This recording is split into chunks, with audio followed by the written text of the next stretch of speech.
Most unusual form of the spirit quartz. Now, my initial guesstimate on this was that we're looking at a chalcedony core which has been coated by druzy quartz.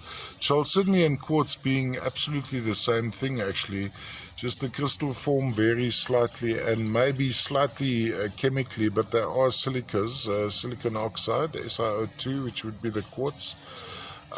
Here we have, now typically from the spirit quartz we have a central quartz crystal surrounded by the smaller ones. In this case we have a core crystal which I almost estimate would be chalcedony, so it doesn't seem to have an underlying quartz formation, and sitting on top of that are these almost largish druzy quartz crystals.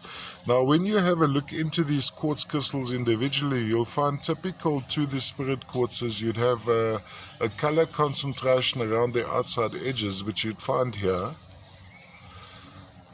So that would determine the underlying almost a very mild amethyst color. And then there's some reddishness to brownishness, which would be most likely a fine coating of hematite in stages of oxidation on the host material, if it is a quartz crystal or maybe some other crystallization or even chalcedony.